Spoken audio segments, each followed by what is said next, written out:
Assalomu alaykum hammaga. Navbatdagi masalamiz LeetCode platformasining 20-valid parenthesis masalasi hisoblanadi. Bizga s nomli bitta string berilgan, uning ichi qavslar bilan to'ldirilgan. Bizda demak 3 xil qavs bor: oysimon, to'rtburchak qavs bor va gulsimon qavs bor.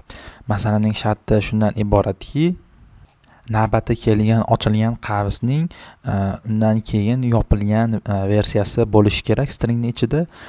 Bu qanday ko'rinishda bo'ladi? Misol uchun birinchi misolda ko'rishimiz mumkin. Bitta oysimon qavs ochilgan holatdagisi va uni yopilganda u o'sha yopilgan hisoblanadi, yoki bo'lmasam mana bunday bitta oysimon ochilgan va yopilgan ketma-ket, keyin to'rtburchak kelgan, ya'ni to'rtburchak ham ochilib turib, keyin ketidan o'sha yopilgani ham kelgan, keyin bo'lsa o'sha gulsimon ham kelgan va u ochiq, keyin uning orqasidan shu zahoti yopilgani ham kelgan.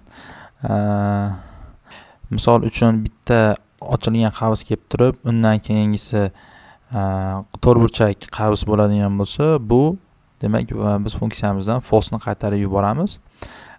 Yokida bitta gulsimon qavs ochilgan, undan keyingisi to'rtburchak qavs bo'lsa ham bu false ga teng bo'ladi, bizning shartimizga mos tushmaydi.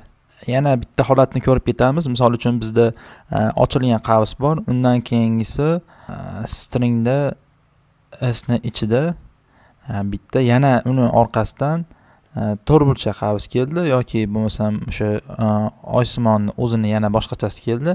Shuni o'zida biz shu zahoti false ni qaytarib yubormaymiz, oxirigacha tekshiramiz. Eng oxirida turganni yangi kelgan bilan solishtiramiz. Ya'ni u ochilgan qavs bo'lsa stack degan bitta o'zgaruvchiga qo'shib ketishimiz mumkin. Ya'ni ochilgan bo'lsa qo'shib ketilaveradi. Agarda yopilgan bo'lsa tekshiriladi. Agarda mos bo'lsa mana bu stack dagi eng oxirgisi bitta ayriladi va davom etishi mumkin. Keyingisi agarda misol uchun gulli qavs bo'lsa, mana bu minus birinchisiga to'g'ri kelmasa, bu false ga teng bo'ladi. Yokida u navbatdagi yopilgan qavs bo'lsa, mana bu ham o'chadi, bittagina mana bu qoldi. Undan keyingisi ham yopilgan oysimon bo'lsa, stackimiz oxirida bo'sh qoladi. Va agarda bo'sh holatdagi stack oxirida qoladigan bo'lsa, funksiyani true'ni qaytarib yuboramiz. Ya'ni tekshiramiz. Ochilgan qavsni stackda bo'lsa, undan keyingisi, ya'ni string s dagi navbatdagisi ham ochilgan qavs bo'lsa qo'shib ketaveramiz. Faqatgina yopilgan qavs bo'ladigan bo'lsa, mana bu yerdagi uchalasidan birortasi bo'ladigan bo'lsa, unda tekshiramiz. O'sha navbatdagi yopilgan qavs, ya'ni s dagi navbatdagi qavs stackimizdagi eng oxiriga mos tushadigan bo'lsa, shartni tekshirishni davom etamiz. Aks holda false ni qaytarib yuborishimiz mumkin. Kod formati ham juda oddiy. D degan bitta stack ochib oldik. Bu bizga o'sha stacklarni, qavslarni tekshirishimiz uchun kerak bo'ladi. S bo'ylab loop orqali aylanishni boshlaymiz. If bilan tekshiramiz. Agarda kod formati ham juda oddiy. D degan bitta stack ochib oldik va for loop bo'ylab s ni uzunligi bo'ylab aylanishni boshlaymiz. If bilan tekshiramiz. Agarda stackimiz bo'sh bo'ladigan bo'lsa, bu if ni ichiga kirmaymiz, shunchaki d ga append qilib yuboramiz. Mana bu ikkinchi misolni ko'rib ketamiz. Demak, bizda birinchi elementimiz ochiq qavs bo'lyapti. Uni qo'shib qo'ydik.